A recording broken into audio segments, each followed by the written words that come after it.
Hey, back again, Watchman on the Wall. Let me finish, keep reading on what this man said. Shall we gather strength by irresolution and inaction? Yeah, are we going to gather strength as American people by not taking action? By not putting these videos out? By not talking to our neighbor? By not sitting down with your liberal friends and saying, look here, I know we don't agree on everything, but I guarantee you if we'll sit down and rationalize this thing out, just sit down without the TV on, hey, cut the phone off for a little bit, talk to each other and say, think about this. Think about what this old boy is saying, because he's telling you the truth. Can we resolve this thing by inaction? No. It's only going to get worse. Sit down and talk to him. Say, look, man, ain't we being taxed to death? And every tax dollar that they are blowing it and spending it like crazy. Like a drunken person in a mall with credit cards that never max out is what they're doing. They're passing laws that are contrary and are totally against this Constitution. The Bill of Rights, glory to God, and all the documents that this nation was founded on that made it so great. And without this, we shall be great no more. And without this, we shall not survive. Well, he's slinging both of them books. You better believe I am tonight. I'm on fire. The more I think and the more I don't watch that TV, the more upset I get. Am I mad at my family and children? No. I'm mad at me because I let it go this far without taking a voice and taking an action. And please forgive me, American citizen, for not standing up sooner. When I preached it in the pulpits, when they'd let me preach, I preached the truth. I told it like it is. I preached just like I'm talking to you tonight. Just like I am having a conversation with American people tonight. Do you know why? Because I'm passionate about everything that I say and everything that I do. Give it all you got, man. And believe you me, when I mess up big time. I don't mess up little. You know, and preachers talking about when he's got these little old bitty sins. No, when I go all out, buddy. But when I mess up big time. But when I repent of it and tell people I'm sorry, I'm sorry. This is the way it ought to be. Yea be yea, nay be nay. It's either black or white. And I'm not talking in racial terms. I'm telling you it's either truth or a lie. Did you hear me? See, you have that which is and that which is not. Okay? There's nothing in between it. Okay? I talked with a multi-millionaire about this one time. I said you have that which is and that which is not. That's all there is to it.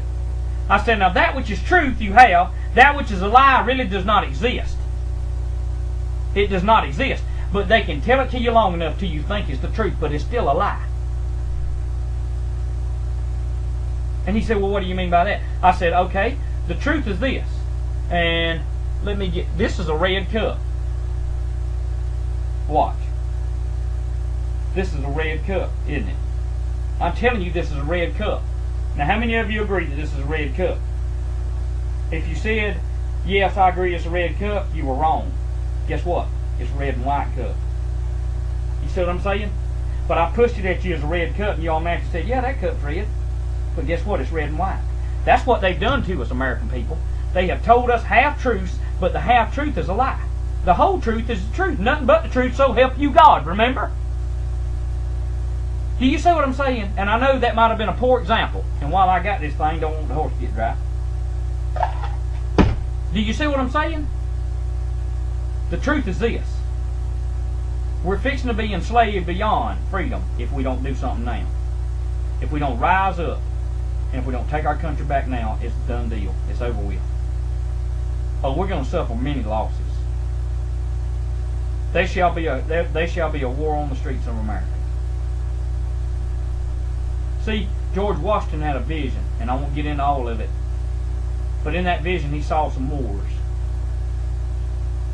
And in the last war he saw that is yet to come, that is around the corner, there were many a casualty in America.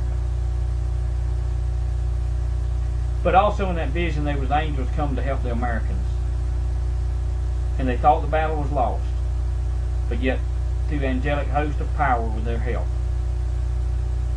America was able to come together as brethren and as sisters, and was able to be American citizens, not Democrat nor Republican, not liberal, not conservative, not Baptist, not Methodist, not Catholic. Did you hear me? They threw all of that off, my friend. And they looked at each other. And they looked at that man, and they looked at that woman, and they said, we are Americans, and we must take it back. and I just get a little snippet of what George Washington's vision was. Somebody don't believe in visions and dreams. I've seen them. I've had them. God's given me the gift of prophecy, not all the time, but when He tells me, I tell it. I don't add nothing to it. I don't take away from it. But I believe George Washington had that vision. And I believe that our founding fathers knew that we was going to come upon this time for such a time as this. They knew it would happen. While they were still alive and breathing, that's the reason they wrote these documents. And the very reason they wrote them is upon us right now. What are we going to do, American people? Think about what I'm telling you. Are we going to let it just slip on by? And are you going to let your teenagers keep thinking the only thing there is Xbox and MTV? Are you? Are you going to let them think the only thing is there is to back talk you and to treat you like some rabid dog on the street that ought to be shot? No, sir. No, sir. It's never too late to gain the respect of your children. But we gotta live like we need and earn respect. You understand me? Yeah, we all make mistakes. We all do. I'm not being nobody's judge. Don't come at me with no email about judge not lest you be judged, because I already know it. I'm not judging you. I'm just simply laying the facts of the business out there, my friend. That until you grow a backbone, you can't be part of taking this country back. Until you realize that if you don't want to buy a gun, I don't have a problem with that. But get off our backs about those of us that got them and are getting ready, if it takes it, to defend and give our life for our country or for our families. And you know what? Maybe you'll still be alive when the smoke clears and you can thank somebody. You might say just then, you know, I'm glad you did on them. You know, I'm glad you did have that food put up. You know, I heard about you feeding that old lady down the street. And I know some of you think this is way out there, but it ain't, my friend. It is not out there. It is so close till it is scary. It's not scary to me, but it's scary to the loss of the freedoms of this nation. See, and they did all this, man. They did it all in the name of terrorism, to fight global terrorism. As I said earlier, I believe they're terrorists. But hey, like they wrote in the Patriot Act, foreign and domestic, yeah, we got some domestic terrorists, but it ain't me and it ain't you, my friend. You know who they are, and I know who they are. And we need to start at the local level and vote them out of office, all the way up to the top. And we need to take our country back. One vote at a time, one step at a time. And if it's resolved, let me read on. Listen to this. Sir, we're not weak. We make a proper use of those means which God of nature hath placed in our power. That's right. God gave you a family. He placed it in your power for you and your wife to come together. The egg and the sperm comes together. When it does, then becomes a human life. Yeah. Not after it's born, but the life of the flesh is in the blood. And when it can bleed, it's a human life. You understand me? You've been given that power by God, man and woman, when they get married, to come together to have children. And also not only just to have them, but to train them up in the way they should go. And the way they should go is totally different from the way that TV tells you to go. You should train them up to want to be healthy. You should train them up to not want to eat this garbage the FDA has passed for food. Did you hear me? Food and Drug Administration.